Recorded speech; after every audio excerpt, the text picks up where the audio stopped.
नमस्कार साथियों, वेलकम। स्वागत करता हूं एक बार फिर से आप सभी का आरएस जंक्शन पर। करंट अफेयर्स की हमारी इस डेली श्रृंखला में आज हम बात करेंगे दिनांक 23 जुलाई 2025 के महत्वपूर्ण करंट अफेयर्स जिनको हमने संकलित किया है राजस्थान पत्रिका, दैनिक भास्कर, डीआईपीआर, पीआईबी और बहुत सारे अदर सोर्सेस से। तो चलिए शुरुआत करते हैं आज के हमारे करंट अफेयर्स की और बात करते हैं हमारे इन सभी इंपॉर्टेंट करंट अफेयर्स पर जो आपकी परीक्षा में आपकी काफी मदद करेंगे। लेकिन उससे पहले आप सभी के लिए हमने प्रीवियस ईयर के जो पेपर्स हैं उनको लेकर के एक क्विज बेस्ड कोर्स बनाया है जिसमें 100 से भी ज्यादा टेस्ट पेपर्स का आप लाभ ले सकते हैं। मात्र 199 रुपए का ये हमारा कोर्स आरएस जंक्शन ऐप पर अवेलेबल है। तो आज ही गूगल प्ले स्टोर से आपसे डाउनलोड कर सकते हैं। जो एप्पल डिवाइसेस यूज करते हैं वो हमारे वेब पोर्टल पर जाकर के वहां पर इसका उपयोग कर सकते हैं। चलिए शुरुआत करते हैं। तो दोस्तों, राजस्थान के इतिहास में पहली बार अब राजस्थान के उच्च न्यायालय में कुल 43 जजों की नियुक्ति हो गई है। तो हाल ही में एक नोटिफिकेशन के माध्यम से 7 नए जजों की नियुक्ति की गई है और संभवतः अब तक के इतिहास में पहली बार इतनी बड़ी मात्रा में हमारे न्यायाधीशों की नियुक्ति हुई है, जिससे ये उम्मीद की जा सकती है कि अब त्वरित रूप से जो है लंबित मामलों का निपटारा किया जा सकेगा। आइए इस पर थोड़ा विस्तार से जानकारी ले लेते हैं कि क्या कुछ घटनाक्रम हुआ है। तो सबसे पहले केंद्र सरकार ने जो है राजस्थान हाईकोर्ट में 7 नए न्यायाधीशों की नियुक्ति यहाँ पर कर दी है। ये बहुत अच्छी बात है हमारे लिए कि अब हमारे यहाँ पर जो स्वीकृत पद हैं 50, उनकी तुलना में 43 जो है टोटल न्यायाधीशों की नियुक्ति हो गई। मतलब केवल और केवल 7 पद अब हमारे यहाँ पर रिक्त रहने वाले हैं। अगर बात करें तो इसमें वर्तमान में जो अतिरिक्त महाधिवक्ता हैं संदीप तनेजा, उनको स्थायी न्यायाधीश नियुक्त किया गया है, जबकि बलजिंदर सिंह संधू, विपिन गुप्ता, संजीत पुरोहित, रवि चिरानिया, अनुरूप सिंधी और संगीता शर्मा को अतिरिक्त न्यायाधीश नियुक्त किया गया है। देखो, स्थायी न्यायाधीश में और अतिरिक्त न्यायाधीश में क्या अंतर होता है, इसको आप थोड़ा सा समझने की कोशिश कीजिए। जो स्थायी न्यायाधीश होते हैं उनको स्थायी रूप से न्यायपालिका में न्यायाधीश के रूप में नियुक्त किया जाता है और वो 62 वर्ष की आयु तक स्थायी रूप से अपने पद पर बने रहते हैं, ठीक है, और उसी के अनुरूप अपनी शक्तियों का प्रयोग करते हैं। इसी प्रकार से जब कभी न्यायपालिका में कार्य अधिक हो तो उसे देखते हुए जो है हाई कोर्ट में स्थायी के अलावा अतिरिक्त न्यायाधीशों की भी नियुक्ति की जाती है। अतिरिक्त न्यायाधीश का पद एक प्रकार का अस्थायी पद होता है जो सामान्यतः 2 वर्ष के लिए नियुक्त किए जाते हैं। उसके पश्चात या तो इनका कार्यकाल पूरा हो जाता है या फिर इन्हें स्थायी न्यायाधीश के रूप में नियुक्त किया जा सकता है, ठीक है। तो यहाँ पर केवल मात्र एक संदीप तनेजा जी को स्थायी, जबकि बाकी 6 को अतिरिक्त न्यायाधीश के रूप में नियुक्त किया गया है। अगर बात करें तो जो 6 नियुक्तियां हुई है वो अधिवक्ता कोटे से है, जबकि संगीता शर्मा जी वो जिला जज कैडर अर्थात जो अधीनस्थ न्यायालय में जो जजों की नियुक्ति होती है एग्जाम के द्वारा, उस कैडर से यहाँ पर न्यायाधीश के रूप में नियुक्त हुई है। तो ये आपको कुछ बेसिक्स पता होना चाहिए, स्थायी न्यायाधीश और अतिरिक्त न्यायाधीश में क्या अंतर होता है ये हमें पता होना चाहिए। संगीता शर्मा स्वतंत्रता सेनानी रामकरण जोशी जी की नवासी अर्थात दोहिती जिसको हम बोल सकते हैं। अधिवक्ता कोटे से न्यायाधीश बनने वालों में 4 जयपुर के और 2 प्रधान पीठ जोधपुर के हैं, ठीक है। तो 4 जयपुर की जो हमारी खंडपीठ है वहां पर जो है प्रैक्टिस करते हैं और बाकी 2 जोधपुर में प्रैक्टिस करते हैं। तो अब तक राजस्थान में अगर 2025 में बात करें तो इस साल हमारे यहाँ पर टोटल कितने 15 न्यायाधीशों की नियुक्ति हो चुकी है। जब 1949 में हमारे न्यायालय की स्थापना हुई थी, उच्च न्यायालय को गठित किया गया था, उस साल कुल मिलाकर के 11 न्यायाधीशों ने शपथ ली थी। इसके बाद जब 1950 में संविधान लागू हुआ तो न्यायाधीशों की संख्या घट करके 6 रह गई थी। उसके बाद लगातार न्यायाधीशों की संख्या में वृद्धि की गई और अंतिम वृद्धि 2018 में हुई जब न्यायाधीशों की संख्या 36 से बढ़ा करके और 50 कर दी गई थी।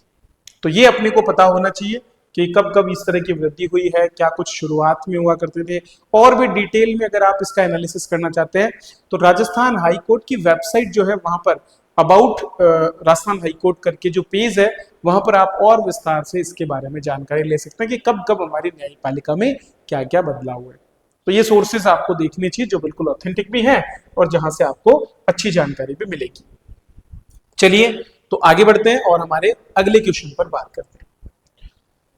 दोस्तों लंबे समय तक देश की वायुसेना की सेवा करने के बाद अब MiG-21 को रिटायर करने का फैसला किया गया है। हालांकि इसका इतिहास इतना अच्छा नहीं रहा है और इसको उड़ता हुआ ताबूत भी कहा जाने लगा था। आइए इसके बारे में जानते हैं कि आखिरकार क्यों इसको ऐसा नाम दिया गया और क्या कुछ इसकी खासियत रही और कितने समय से इसने देश में सेवाएं दी, उसे हम समझ लेते हैं। तो दोस्तों, भारतीय वायुसेना में लगभग 62 साल इसने सेवा दी है और अब जो है ये लड़ाकू विमान रिटायर होने वाला है। MiG-21 इसका नाम है, ठीक है। चंडीगढ़ वायुसेना अड्डा जो है वहां पर इसकी विदाई की जाएगी और देश में जो अभी निर्मित हमारे तेजस MK-1A लड़ाकू विमान जो कि 4.5 पीढ़ी का विमान माना जाता है, उस विमान को जो है इसकी जगह पर अब नियुक्त किया जा रहा है। 1964 में वायुसेना में इसको शामिल किया गया था और ये भारत का पहला सुपरसोनिक जेट था। अर्थात सुपरसोनिक का तात्पर्य है कि ऐसे विमान जो ध्वनि की जो गति है उस गति से ध्वनि जो है जिस स्पीड से ट्रेवल करती है उस स्पीड से तेज गति पर उड़ान भरने में सक्षम हो। इसके आखिरी विमान 23rd स्क्वाड्रन का हिस्सा रहे हैं, जिन्हें हम पैंथर्स के नाम से जानते हैं। इसको शुरुआत में जंगी घोड़ा कह करके और माना जाता रहा। हालांकि समय के साथ, पुराने होने के साथ इसमें बहुत सी तकनीकी खामियां देखने को मिली, ठीक है। 1969, 1971 के भारत पाक युद्ध, 1999 का जो कारगिल युद्ध था और 2019 की बालाकोट एयर स्ट्राइक, इन सभी में इसने महत्वपूर्ण भूमिका अदा की थी। बाद में कई हादसों की वजह से इसे उड़ता ताबूत या विडो मेकर, ठीक है, इस तरह से इसको नाम दिए गए और फिर इनकी उड़ान पर रोक भी लगा दी गई। अब जो है चूंकि ये अप्रासंगिक हो गया और इसकी जगह पर हमारे पास रफाल, तेजस और सुखोई जैसे आधुनिक विमानों पर हम काम कर रहे हैं, तो ऐसे में जो है अब इसका महत्व खत्म हो गया और इसीलिए इसे रिटायर करने का निर्णय यहाँ पर लिया गया है। तो एक लंबे समय तक भारतीय वायुसेना के एक प्रमुख स्तंभ के रूप में काम करने वाला MiG-21 अब रिटायर हो चुका है। आगे बढ़ते हैं और बात करते हैं हमारी अगली खबर की। दोस्तों, सोलर ऊर्जा के क्षेत्र में लगातार भारत जो है नित नई ऊंचाइयों को छू रहा है और इसी क्रम में भारत ने हाल ही में 100 गीगावाट का महत्वपूर्ण आंकड़ा भी पार किया और इसके साथ साथ पूरे विश्व में हम तीसरे स्थान पर पहुंच गए, जिसने सोलर की इंस्टॉल्ड कैपेसिटी में इतना महत्वपूर्ण इजाफा किया है। आइए इस पर थोड़ा सा विस्तार से बात करते हैं और समझते हैं। तो भारत ने मई 2025 में 110 गीगावाट सौर ऊर्जा उत्पादन क्षमता का आंकड़ा पार कर लिया। जब 2014 में सरकार नई बनी थी उसके बाद से ये केवल 2.6 गीगावाट था, ठीक है। और आज भारत दुनिया में चीन और अमेरिका के बाद तीसरा सबसे बड़ा सौर ऊर्जा उत्पादक देश बन चुका है। ये अपने आप में एक बहुत बड़ी बात है, क्योंकि चीन और अमेरिका की बात करें तो वो दोनों विश्व की दो सबसे बड़ी अर्थव्यवस्थाओं में है और उनकी जीडीपी हमसे कई गुना बड़ी है, लेकिन उसके बावजूद हम जो है कोशिश कर रहे हैं और अमेरिका को जल्दी हो सका तो भारत जो है यहाँ पर पीछे छोड़ने में भी सक्षम हो पाएगा। तो निवेश, नीति और जन भागीदारी, इन तीन चीजों की वजह से ये संभव हो पाया। ग्लोबल इलेक्ट्रिसिटी रिव्यू 2025 एक रिपोर्ट है जिसके अनुसार भारत जो है इसने 2024 में सौर ऊर्जा से जो विद्युत उत्पादन है वो 134 टेरावाट घंटे का किया है। अमेरिका 303 टेरावाट घंटे, जबकि चीन 834 टेरावाट घंटे के साथ में यहाँ पर पहले और दूसरे स्थान पर रहे हैं। तो भारत का अब यही फोकस है कि उसकी ऊर्जा का एक बड़ा हिस्सा, अधिकांश हिस्सा जो है सोलर ऊर्जा से आए और इसीलिए बड़ी मात्रा में अलग अलग योजनाओं के माध्यम से इन्वेस्टमेंट किया जा रहा है, जिसमें कुसुम योजना, ठीक है, और पीएम की जो हर घर तक जो सोलर पहुंचाने की योजनाएं हैं रूफटॉप सोलर संयंत्रों को लेकर के, वो काफी महत्वपूर्ण भूमिका यहाँ पर निभा रहे हैं। आगे बढ़ते हैं और बात करते हैं हमारे अगली खबर की। दोस्तों, जैसे जैसे एआई का प्रयोग बढ़ रहा है उसी के साथ कुछ चिंताएं भी बढ़ रही है और उनमें से एक चिंता है एआई डिवाइड की, अर्थात गरीब और अमीर देशों के बीच में एआई जो है उसकी उपलब्धता को लेकर के जो एक भेदभाव की स्थिति सामने आ रही है वो अब चिंता का विषय बनती जा रही है। आइए इसको समझते हैं कि क्या कुछ आने वाले समय में हमारे साथ हो सकता है। तो एक समय था जब कंप्यूटर्स का प्रयोग शुरू हुआ और एक नई टर्म सामने आई जिसको हम बोलते थे डिजिटल डिवाइड। डिजिटल डिवाइड का मतलब था एक ही परिवार, दरअसल एक कहानी लिखी गई थी जिसके माध्यम से इसको समझाया गया था। एक ही परिवार में रहने वाले पति और पत्नी के बीच में ये स्थिति थी जहां पति डिजिटल कंप्यूटर और बाकी चीजों का प्रयोग करने में सक्षम था लेकिन पत्नी नहीं थी, और इसकी वजह से दोनों के जीवन में बहुत अंतर भी था। आज यही स्थिति कमोबेश हमें बहुत से लोगों के बीच में देखने को मिलता है। जब हम गांव और शहर की बात करते हैं, जब हम बात करते हैं यंग जनरेशन और जो ओल्ड जनरेशन है उनके बीच में, जब हम बात करते हैं पुरुष और महिला के बीच में, जब हम बात करते हैं युवा और बच्चों के बीच में, तो कहीं ना कहीं आपको डिजिटल डिवाइड आज भी देखने को मिलता है। और इसीलिए जो डिजिटल डिवाइड आज तक हम पूरा नहीं कर पाए, वहीं पर एक नई चुनौती के रूप में आपके एआई आ रहा है, और एआई का नया डिवाइड यहाँ पर सामने आना शुरू हो गया है। तो एआई का ये डिवाइड क्या है? इसका मतलब है कि कृत्रिम बुद्धिमत्ता यानी एआई ने एक नया तकनीकी विभाजन खड़ा कर दिया। ऐसे राष्ट्र जिनके पास अत्याधुनिक एआई प्रणाली बनाने के लिए जिस कंप्यूटिंग की जरूरत है, जिन रिसोर्सेज की जरूरत है वो है, और दूसरे देशों के पास ये नहीं है। अमेरिका और चीन की कंपनियों ने लगभग 90% वैश्विक एआई डेटा सेंटर स्थापित किए हैं। एक छोटा सा एग्जांपल लेते हैं, सैम ऑल्टमैन जो कि ओपन एआई के फाउंडर रहे हैं, उनकी बात अगर हम करें, सीईओ जो थे, वो अब अपना खुद का एक बड़ा डेटा सेंटर बनाने की कोशिश कर रहे हैं, जहां उनका खुद का विंड एनर्जी प्लांट भी वहां पर जो है लगाया गया है। मतलब एक उद्योगपति वहां पर ये कर रहा है। वहीं अर्जेंटीना की अगर बात करें तो अर्जेंटीना का जो सबसे अत्याधुनिक एआई सेंटर है वो एक छोटे से कमरे में पुराने चिप्स और पुराने सर्वर्स के साथ में तैयार किया जा रहा है। तो इन दो देशों के बीच में आप इस गैप को देख सकते हैं। मोटे तौर पर दुनिया के केवल 32 देशों के पास ऐसे केंद्र हैं, यानी लगभग 16% राष्ट्रों के पास ही कंप्यूटिंग पावर है। बाकी देशों को तो दूर दूर तक एआई के बारे में कुछ भी न तो उनके पास में संसाधन है और ना ही भविष्य में उनको मिलने की उम्मीद भी है। भारत की बात करें तो हमारे यहाँ 5 के करीब ऐसे सेंटर हैं और जापान में 4, लेकिन अफ्रीका, दक्षिण अमेरिका, इनमें अगर हम बात करें तो एक भी डेटा सेंटर वहां पर अभी तक स्थापित नहीं हो पाया है। इसी के साथ एक नई रेस, एक होड़ यहां पर छिड़ गई है चीन और अमेरिका के बीच में, और दोनों पूरे विश्व में एआई के क्षेत्र में अपना दबदबा कायम करने में लगे हुए हैं। एआई पर आधिपत्य की दौड़ ने एआई संपन्न देशों में भी प्रतिस्पर्धा को छेड़ दिया है।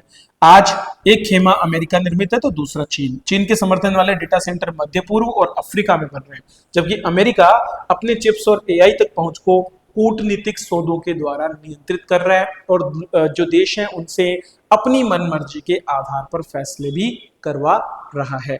तो ये चीज आने वाले समय में, जिसे हम कहते हैं कि एक बराबरी के दर्जे की बार बार बात होती है विश्व में, उसके लिए एक खतरे के रूप में आपका ये एआई डिवाइड का कंसेप्ट सामने आ रहा है। तो मुख्य परीक्षा के हिसाब से आपको इस तरह के प्रश्नों के उत्तर समझने चाहिए ताकि आप लिखने में सक्षम हो सके और अच्छे अंक जो है यहाँ पर प्राप्त कर सके। नेक्स्ट देखते हैं दोस्तों, पासपोर्ट जो है वो एक सुविधा है जो कि जब आप एक देश से दूसरे देश में जाते हैं तो आपको एक नागरिक के रूप में वहां पर दर्जा देता है किसी एक विशिष्ट देश के, और किसी भी देश में आपको बिना वीजा के जाने की जो सुविधा है, अर्थात वीजा ऑन अराइवल की जो सुविधा मिलती है, उसी के आधार पर पासपोर्ट को ताकतवर माना जाता है।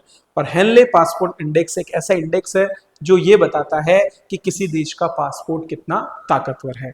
तो आइए इस पर बात करते हैं 2025 में हमारी क्या रैंक रही। तो भारत ने हेनले पासपोर्ट इंडेक्स में बड़ी छलांग लगाते हुए 85वें स्थान से खुद को 77वें स्थान पर पहुंचा दिया है।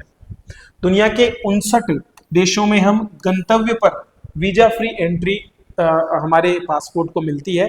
मतलब अगर कोई भारतीय पासपोर्ट लेकर के यहाँ से जाए तो उसको पहले से वीजा नहीं होना चाहिए, बल्कि वीजा ऑन अराइवल की सुविधा उसको वहां पर मिल जाती है। मतलब बिना वीजा के भी वो वहां पर जा सकता है।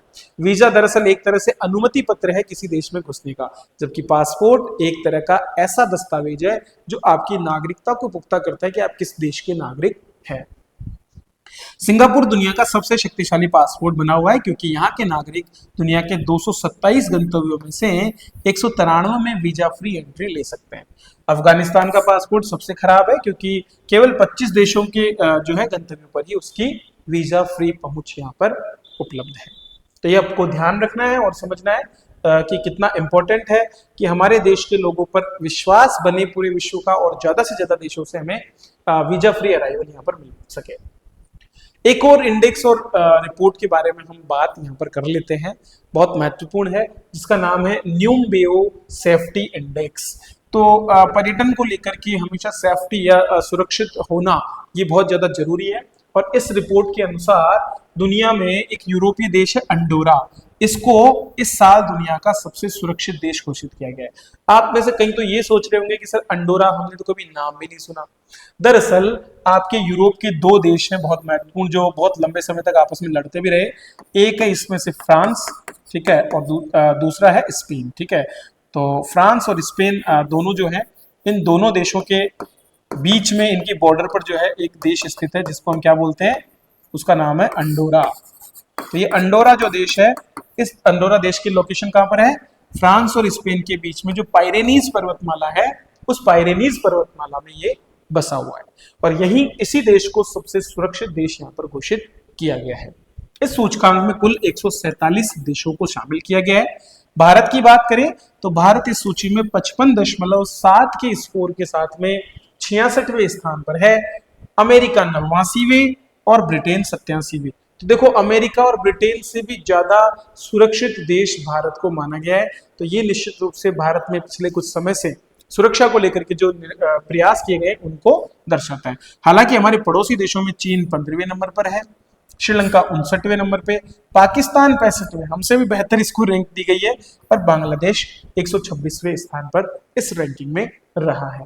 तो ये है हमारी कुछ रैंकिंग्स जिन पर मैंने आप सभी से बातें की है। तो दोस्तों आज के करंट अफेयर्स में तो मेरे पास इतना ही था। बाकी आप अगर अपनी तैयारी को आगे बढ़ाना चाहते हैं, राजस्थान के आर्ट एंड कल्चर का एक कोर्स हमारा कंप्लीट चल रहा है आरएस जंक्शन ऐप पर। तो रिकॉर्डेड इस कोर्स के माध्यम से आप पूरी क्लासेस देख सकते हैं। अगर आप मेंस एग्जाम की तैयारी कर रहे हैं, आरएस मुख्य परीक्षा की तरफ आप फोकस्ड है और उसमें बेहतर अंक प्राप्त करना चाहते हैं, तो आप इस कोर्स का लाभ उठा सकते हैं, ठीक है।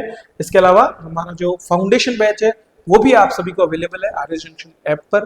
तो ऐप पर जाकर के और आप वहां से इसे ज्वाइन करके और अपनी आगामी परीक्षा की जो तैयारी है उसकी एक नई शुरुआत कर सकते हैं और बेहतर कंसेप्ट समझते हुए आप जो है अपनी सफलता को अर्जित कर सकते हैं। चलिए इसी के साथ मैं आपसे विदा लेता हूँ, अगली कक्षा में फिर से मिलेंगे। आप इस वीडियो को लाइक करें, शेयर करें अपने दोस्तों के साथ, आज ही हमारे चैनल को सब्सक्राइब भी कर लें ताकि नए अपडेट्स आपको मिलते रहें।